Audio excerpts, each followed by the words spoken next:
Give it a chance now, take my hand, stop it, and the man on the jukebox, and then we start to dance. And now I'm singing like, girl, you know I want your love. Your love was handmade for somebody like me.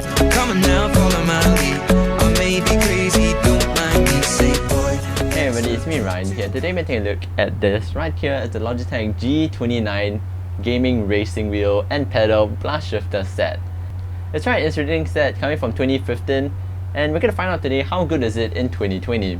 So with that, let's jump right into today's video. Let's go.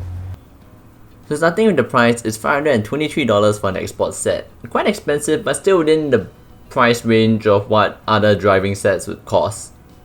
So starting off with the specifications, for the wheel it has a 900 degrees lock to lock, Hall effect steering sensor, dual motor force feedback, and an overheating safeguard system, with a leather wheel cover.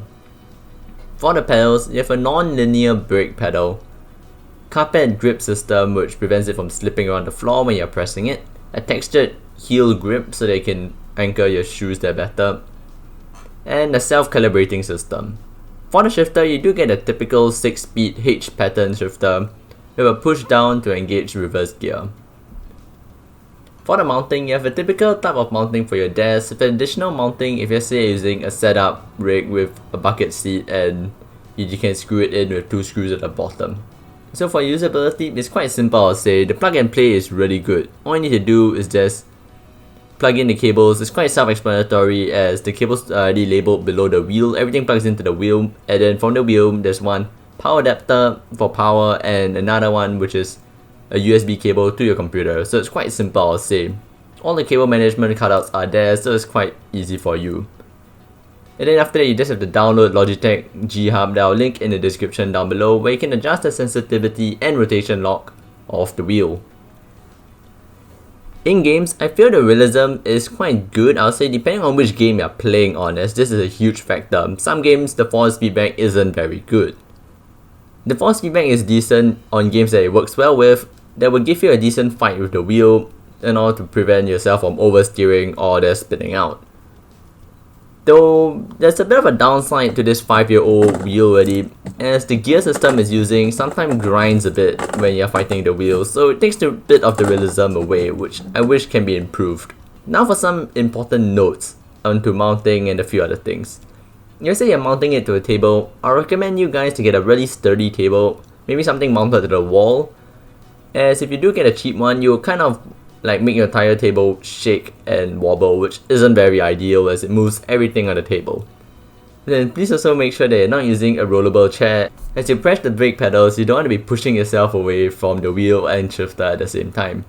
You also want to have a bit of room behind your table to make sure that you can put your pedals a bit of a more realistic spot and not like super cramped up next to your wheel. You also want to make sure that your table isn't too thick. Like normal IKEA tables will work already. You don't want a table with drawers below them as you won't be able to mount it properly, or you have to open up your drawers just to mount the wheel, which isn't very ideal. What I do like about this kit, that it comes in a full set with the shifter, pedals and wheels, that will make it more enticing for people to buy, as everything is guaranteed to work together since it's all by one manufacturer. The only thing it needs is the USB cable to communicate with your PC, and with built-in cable management holes, it's a great nice have as it makes the setup process really simple. And another thing is the force feedback. I feel it's quite realistic, but then it also depends on what sort of vehicle you're driving to base that realism on, so that's up to your own personal preference. So what can be improved is I wish the gear driven system maybe could be a bit updated in, just say, a newer model if Logitech were to build a new one. Maybe using a belt driven system, something like the Thrustmaster sets. And or if they say they're unable to, maybe they could make the system a bit less noisy as it's quite loud under operation. Having the ability to adjust the brake pedals without having to mod the entire set voiding the warranty would be a great nice have, as it depends on the user as to how they like their brake pedals to feel. Overall, this set here is quite decent. The Logitech G29, though old, does show its age in terms of its gear-driven wheel technology, but other than that, I'll say it's quite decent. Maybe you can get the Thrustmaster set, but let's say you want something that just comes with your wheel, shifter and pedals, then I guess you can get this set over here. Link in the description down below if you want to buy one of these. So I'll say my thoughts about this is fine. The gear-driven wheel isn't the best, but it still gives you a wholesome experience.